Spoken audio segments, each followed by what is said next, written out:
안녕하세요. 림쌤의 10분 역사에 오신 걸 환영합니다. 저는 여러분의 역사학습 가이드 림쌤입니다. 오늘부터는 많은 분들이 요청해 주셨던 한국사 능력 검정시험 기본 강의를 시작해 보려고 합니다. 이 한능검 기본시험은 한국사의 기본적인 흐름과 필수 지식을 얼마나 가지고 있는지 평가하는 시험이에요. 그래서 강의 내용이 막 그렇게 어렵지 않거든요. 거기다 쌤 강의는 10분 압축 강의라 초등학교 고학년 이상이라면 누구든지 편하게 따라오실 수 있을 거예요. 그러니까 저만 믿고 잘 따라오세요. 자, 그럼 오늘 만날 첫 번째 파트 선사시대부터 시작해볼까요? 한반도의 구석기 시대는 지금으로부터 약 70만 년 전에 시작됐습니다. 이 구석기 시대는요, 사실 여러분들이 잘 알고 있어요. 왜 우가 하던 원시인들이 생활하던 그 시기가 바로 구석기인데요. 석기시대라는 이름답게 도구는 돌을 사용했습니다. 특히 돌을 떼어내서 만든 뗀석기를 사용했고요. 대표적인 뗀석기에는 주먹도끼와 찌개가 있습니다. 그리고 좀 더 발전된 뗀석기로 순배찌르기라는 것도 있는데요. 요건 이 순배 부분에 긴 장대를 연결해서 창처럼 사용한 도구입니다. 이렇게 뗀석기를 사용했던 구석기인들은 주로 사냥과 채집을 통해 먹을 걸 구했는데요. 한 지역에 살다가 그 지역에 먹을 게 떨어지면 어떡해요? 그렇죠. 먹을 걸 찾아 이동을 해야겠죠? 그래서 구석기인들은 이동 생활을 했고요. 자주 옮겨 다녀야 하니까 그냥 동굴이나 막집에서 생활했습니다. 그리고 함께 모여 사는 무리사회였고요. 다 같이 사냥해서 다 같이 나눠 먹던 평등사회였습니다. 이러한 한반도의 구석기 시대를 알려주는 대표적인 유적지로는 경기도 연천 정곡리가 있겠네요. 자, 그럼 구석기는 이 정도로 정리를 하고요. 다음 신석기 시대로 넘어가 볼게요. 이 구석기에서 신석기로 넘어가는 아주 중요한 터닝 포인트가 하나 있죠? 바로 농사의 시작인데요. 우리는 이것을 신석기 혁명이라고 부릅니다. 정말 이 농사라는 건 인류의 삶에 많은 것들을 변화시켰는데요. 농사를 짓기 시작한 인류는 더 이상 먹을 걸 찾아 이동할 필요가 없어졌습니다. 그래서 정착 생활이 시작됐고요. 주로 강가나 바닷가에서 살았습니다. 그리고 이렇게 정착해서 살아야 하니 제대로 된 집이 필요했겠죠? 그래서 움집을 지어 생활했고요. 이러한 움집은 동그랗게 땅을 판 반지하 형태로 가운데는 화덕이 있었습니다. 이렇게 보다 발전된 신석기 시대엔 도구로 돌을 갈아 만든 간석기를 사용했고요. 대표적인 간석기로는 갈돌과 갈판이 있습니다. 또 이때부터 옷도 만들어 입기 시작했는데요. 이를 알려주는 유물로는 가락바퀴와 뼈바늘이 있습니다. 이게 가락바퀴인데요. 이 가운데 부분에 나무 막대기를 꽂아 빙빙 돌리면서 실을 자았다고 합니다. 이 가락바퀴도 신석기 시대를 대표하는 유물이니까요. 잘 기억해 두세요. 그리고 또 신석기 시대 하면 가장 중요한 유물이 바로 빗살무늬 톡인데요.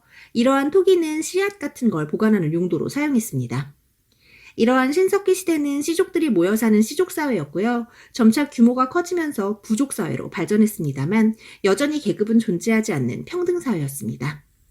그리고 인간이 농사를 짓기 시작하면서 날씨 등 자연환경의 영향을 받게 되자 자연물을 숭배하는 애니미즘 같은 종교가 등장하기 시작했고요.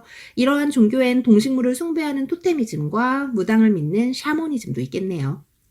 자, 이렇게 석기시대가 끝이 났고요. 다음으로 청동기 시대로 넘어가 볼까요? 기원전 2000년경 드디어 한반도에도 청동이 출현하기 시작했고요. 이러한 청동으로 만든 대표적인 유물은 바로 이 비파용 동검입니다. 중요합니다. 비파용 동검 나오면 청동기 시대예요. 근데 가만 보니 비파용 동검은 무기잖아요. 이렇게 무기를 사용한 걸 보니 아무래도 지배자가 있지 않았겠나 하는 생각이 들죠? 맞아요. 이 청동기 시대의 가장 큰 특징은 바로 계급의 출현입니다.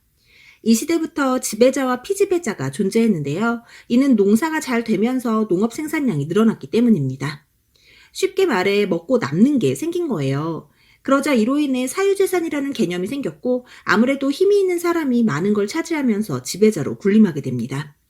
그리고 이렇게 지배자가 생기면서 군장국가가 등장하기 시작했는데요. 이때 만들어진 우리나라 최초의 국가가 바로 고조선인 것입니다. 이처럼 청동기 시대에 지배층이 있었다는 걸 알려주는 유물로는 고인돌이 있는데요. 고인돌은 거대한 규모의 무덤으로 이렇게 큰 무덤은 아무래도 지배자의 무덤이었겠죠? 잘 기억해 두세요. 한편 청동이 등장한 청동기 시대에도 도구는 여전히 간석기를 사용했는데요. 이는 청동이 무척 귀했기 때문입니다. 아무래도 지배자의 무기나 장신구 등으로만 사용하는 청동을 농기구로 사용할 순 없었겠죠? 그래서 이때는 보다 정교한 간석기인 반달돌칼을 사용했습니다. 이게 돌칼이라고 석기시대 유물이라고 생각하면 안 됩니다. 반달돌칼은 청동기 시대의 유물입니다. 한편 이 시기 농업기술의 발달로 한반도 일부 지역에서는 벼농사가 시작됐고요. 농사를 짓기 좋은 배산임수 지역에 촌락이 형성됐습니다. 주거환경 역시 반지하 형태에서 벗어나 지상 가옥화가 이뤄졌고요. 토기로는 민무늬 토기와 미송리식 토기가 사용됐습니다. 특히 미송리식 토기는 손잡이가 있는 게 특징이죠. 잘 기억해 두세요.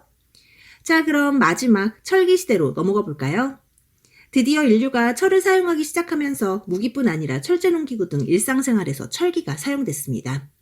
이러한 철제농기구의 사용은 농업 생산량을 더욱 확대시켰고 벼농사 역시 더욱 발달했습니다. 또 철제무기로 인해 활발한 정복전쟁이 일어났고요. 이로 인해 이 시기 여러 연맹국가들이 등장했습니다. 하지만 이러한 철기시대에도 여전히 청동기는 사용됐어요. 이 청동이 철에 비해 무르지만 예쁘거든요. 그래서 제사용 도구나 장신구는 청동으로 만들었고요.